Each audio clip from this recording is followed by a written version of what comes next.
साहब श्री चंद्रशेखर जी आजाद।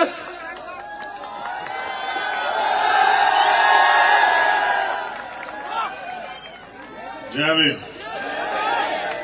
समय हो गया ज्यादा, तो ज्यादा लंबी चौड़ी बात करके तो कोई फायदा नहीं। हनुमान जी ने सारी बात आपसे बता दी। आपके जो यहाँ प्रत्याशी हैं आनंदी राम जी, वो बहुत जिम्मेदार, समझदार, लड़ाकू, आपके हकों के लिए लड़ने वाले प्रत्याशी हैं। यहाँ बड़ी सादड़ी में शंकर लाल जी हमारे एक और प्रत्याशी हैं गठबंधन के। मुझे आपसे 5 मिनट ये कहना है, अभी हमारे लोग लोकतंत्र को समझे नहीं।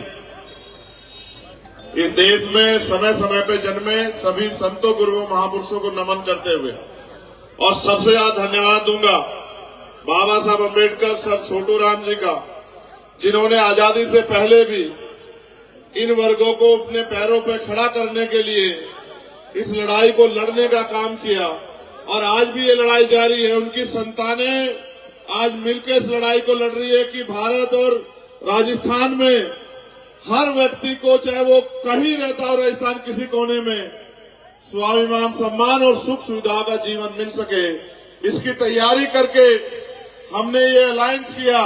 और अलायंस इसलिए किया, हम दोनों लड़ाके हैं, जहां भी अन्याय होता है लड़ते हैं, लेकिन इसलिए कि ये जो शक्ति है, जो बटी हुई शक्ति है, इसको इकट्ठा किया जाए।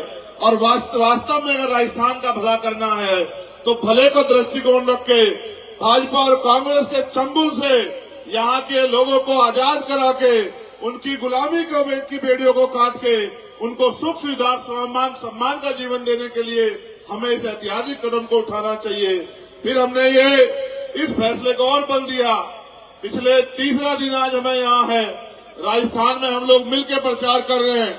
जिस तरह का माहौल भरतपुर अलवर में है, जिस तरह का माहौल दौसा में है, जिस तरह का माहौल आज यहाँ मेवाड़ की धरती पे देखने को मिल रहा है, मैं लिख कर देता हूँ कि आने वाला कल अगर राजस्थान में किसी का है तो वो किसानों का, नौजवानों का, कमजोरों का, महिलाओं का, बुजुर्गों का, आरएलपी का और एसपी का है। इसे कोई रोक नहीं सकता है, इसे कोई थाम नहीं सकता है। ये एक ऐसी आंधी है जो बहुत तेजी से चली आ रही है। आप उम्मीद लगाइए, देश के प्रधानमंत्री आ रहे हैं तो 1000-2000 लोग जुट रहे हैं, वो भी अगर लेट हो जा रहे हैं तो अपनी गाड़ियों में बैठ के घर चले जा रहे हैं। कहना प्रधानमंत्री तो रोज कुछ ना कुछ झूठी बातें बोलते रहते हैं। जब मुख्यमंत्री आ रहे हैं 100-200 लोग इकट्ठे हो रहे हैं और कह रहे हैं कि बताओ और क्या झूठी बातें करोगे। 4.5 साल में लोग नहीं दिखाई दिए, 6 महीने में पता लगा कि सिलेंडर के दाम कम करने हैं, नौजवानों के लिए कोई अवसर लाना है। मैं आपको बताना चाहता हूं, आपको रोजगार के लिए यहां से बहुत दूर जाना पड़ता है, दूसरे प्रदेशों में पलायन करना पड़ता है, और जब भर्ती आती है तो पेपर लीक करवा के मुख्यमंत्री जी और विधायक जी और मंत्री जी अपने बच्चों को, अपने रिश्तेदारों को कुर्सियों में बिठा देते हैं, और आप यहाँ काम करने वाले पढ़े लिखे नौजवान अपना पेट पालने के लिए, अपना घर चलाने के लिए मध्य प्रदेश, गुजरात, पता नहीं किस किस प्रदेश में जाके भी अपने परिवार से दूर अपने परिवार को पालने के लिए काम करते हो। सम्मानित साथियों, अगर आपने अपनी वोट का सही प्रयोग किया, बाकी बात हनुमान जी ने कह दी, मगर मैं जिम्मेदारी से कह रहा हूं, अगर आपने अपनी वोट का सही प्रयोग किया तो मैं विश्वास के साथ कहता हूं, यहाँ से पलायन होगा नहीं। यहाँ के रोजगार को देखने के लिए अन्य प्रदेश के लोग राजस्थान आया करेंगे कि किस तरह से राजस्थान में खुशहाली बढ़ रही है। हमने कई बार की सरकारें देखी हैं, अगर सरकार दिल से कुछ करना चाहे तो यहाँ इस क्षेत्र में भी बड़े बड़े रोजगार, कंपनियां, फैक्ट्रियां लग सकती हैं। एक विधानसभा में 20-30 हजार नौजवानों को रोजगार मिल सकता है, माँ बहनों को घर पर रोजगार पहुंच सकता है।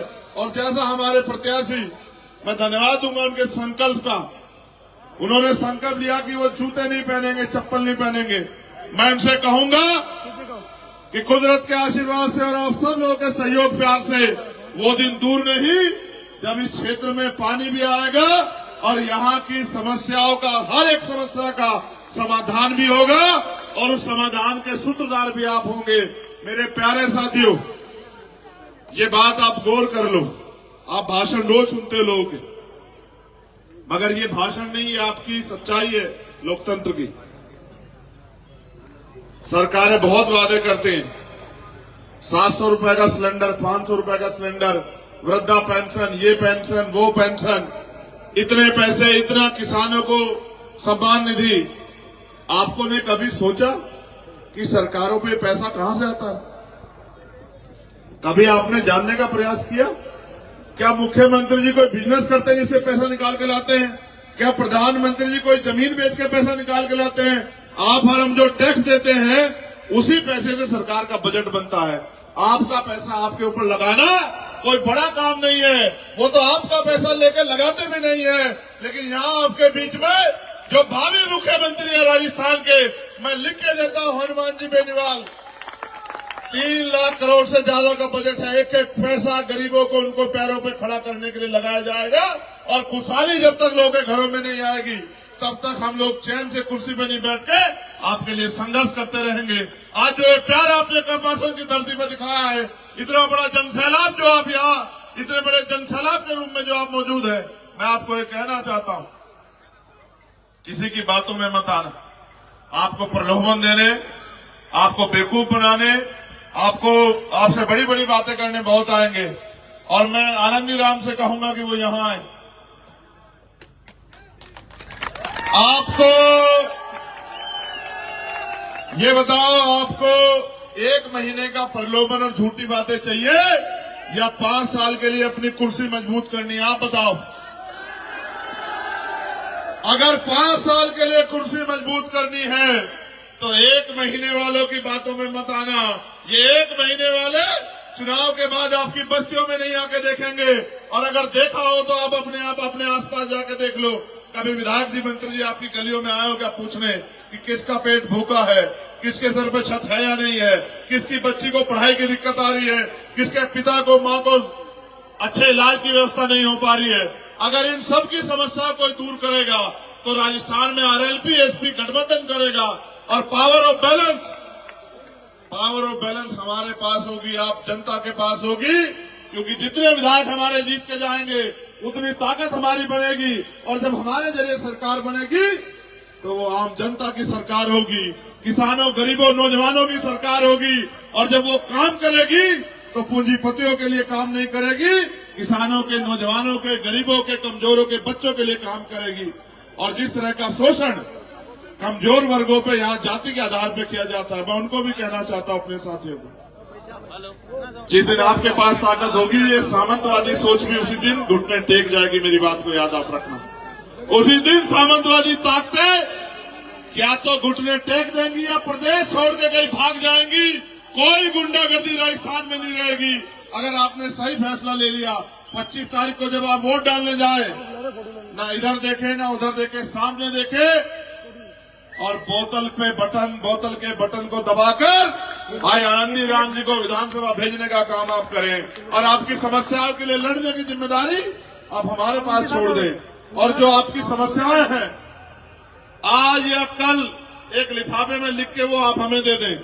3 तारीख को जब परिणाम आ जाएगा और परिणाम आपके फेवर का होगा, 5 तारीख के बाद आपकी वो समस्या है 6 महीने के अंदर क्या तो हम लोग खत्म करा देंगे या फिर आपके लिए तब तक संघर्ष करेंगे जब तक वो समस्याएं खत्म ना हो जाए।